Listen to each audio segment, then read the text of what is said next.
کہ اللہ تبارک و تعالیٰ اپنے بندے سے چاہتے کیا ہیں، دکھا کیا رہے ہیں ہمیں۔ رمضان المبارک کی تیاری صرف نئے کپڑوں سے نہیں ہو سکتی ہے، صرف کھانے پینے کی چیزیں اکٹھی کرنے سے نہیں ہو سکتی ہے۔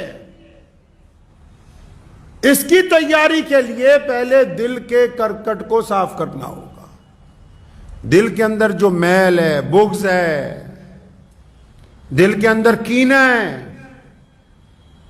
حد تو یہاں تک ہو گئی کہ بہت سارے لوگ آج کل کے کئی اکثر مولوی، کئی اچھے اچھے دیندار لوگ، بڑے بڑے اپنے آپ کو کہتے کہوانے والے لوگ کہ جی ہم تو فلاں ابن فلاں ہیں، وہ دیندار ہونے کے باوجود قیامت والے دن ایک ایسا نمازی پیش کیا جائے گا جس کے پاس لاکھوں نمازیں ہوں گی، اور پھر اس نمازوں کے بعد اس کے پاس کئی سو عمرے ہوں گے، عمروں کے بعد اس کے بعد کئی درجن حج ہوں گے، لیکن نبی علیہ السلام نے فرمایا یہ مفلس ہے، مفلس ہے یہ بندہ۔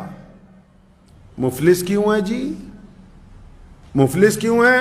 اس نے تو کبھی نماز نہیں چھوڑی، اس نے تو ساری زندگی ہر سال رمضان میں عمرہ کرنے جاتا تھا، یہ تو ہر سال حج کرتا رہا، یہ تو زکوٰۃ بھی وقت پر دیتا تھا، اس کی تو داڑھی بھی پوری تھی، پاجامہ بھی ٹخنوں سے اونچا تھا، یہ مفلس کیسے ہے یا رسول اللہ؟ یہ کیسے مفلس ہو گیا؟ مفلس تو ہم غریب کو کہتے ہیں۔ حدیث پاک میں آتا ہے کہ جب وہ آئے گا اس کے ساتھ اس کی نیکیوں کے انبار لگے ہوئے ہوں گے، اور جب میزان پر آ کے کھڑا ہوگا نا، ابھی فرشتوں نے لکھنا ہی ہے چل جنت والوں، ادھر سے کوئی غریب آ جائے گا کہ یا اللہ فلاں وقت میں اس نے میری چوراہے میں بےزتی کی تھی، حکم ہوگا اچھا اتنی نمازیں اس کو دے دو، وہ نپٹے گا، دوسرا آ جائے گا کہ یا اللہ فلاں وقت کے اندر اس نے ہمارے گھر والوں سے زیادتی کی تھی، ہمارا مال مار لیا تھا، اچھا اس کو اتنے عمرے دے دو، حساب برابر ہو جائے۔ ایک ایک مظلوم آتا رہے گا، اور اتنے مظلوم آئیں گے ان کی گنڈا گردی کی وجہ سے، جو مسجدوں میں بیٹھ کے گنڈا گردی کرتے ہیں، جو ممبروں پہ بیٹھ کے لوگوں کو گالیاں دیتے ہیں، اور جو یہ سمجھتے ہیں کہ ہم کسی کی بے عزتی کر کے بہت بڑے ترم خاں بن گئے۔ کل قیامت کا دن ہوگا، جن کی بے عزتی کی ہوگی، جن نمازیوں سے بد اخلاقی کی ہوگی، جن کے سامنے اپنی بہت بڑی عالمیت جھاڑی ہوگی، جن کو یہ کہا ہوگا کہ ہم تو سرمایہ دار ہیں، یہ تو ہمارے باپ کی مسجد ہے، ان سب کے لیے تمہاری نیکیاں بانٹی جائیں گی، اور اس کے بعد ہوگا کیا؟ نیکیاں ختم ہو جائیں گی، سوال کرنے والے پھر بھی کھڑے رہ جائیں گے، اور جب سوال کرنے والے کھڑے رہ جائیں گے فرشتے اللہ تعالیٰ کو کہیں گے یا اللہ اس بندے کی نیکیاں بھی ختم ہو گئیں، لیکن جن سے زیادتیاں کی ہیں وہ تو ابھی بھی لائن لگا کے کھڑے ہوئے ہیں، ان میں ابھی بھی باقی ہیں۔ حکم ہوگا اللہ کی طرف سے، پھر کیا ہو گیا اگر ابھی بھی باقی ہیں؟ اب یہ جو آ رہے ہیں ان کے گناہ ان کی گٹری میں ڈالتا رہے، ان کو فارغ کرتا جا،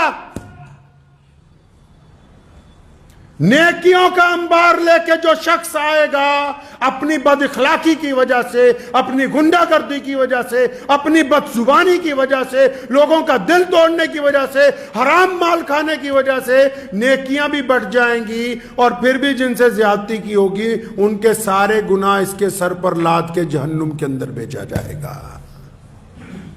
بہت مشکل ہے ڈگر پن گھٹ کی۔ کیا سوچا کہ صرف نماز پڑھ کے ہی چھٹکارا ہو جانا ہے؟ اچھے اچھے نمازیوں کو یہ نہیں معلوم کہ نماز پڑھتے کیوں ہیں، نماز کا مطلب کیا ہے، نماز فرض کیوں کر دی گئی، عبادت ہوتی کیوں ہے۔ اذان تو ہے، رسم بلالی تو ہے، روح بلالی نہیں ہے۔ لوگ سجدے میں لوگوں کا برا سمجھتے ہیں، پھر کہتے ہیں جی ہماری تو نماز ہو رہی ہے، اسی تو بہت بڑے ولی بن گئے ہیں۔ اپنے آپ میں بن گیا ہوگا، خدا کی نگاہ میں نہیں بنا ہے۔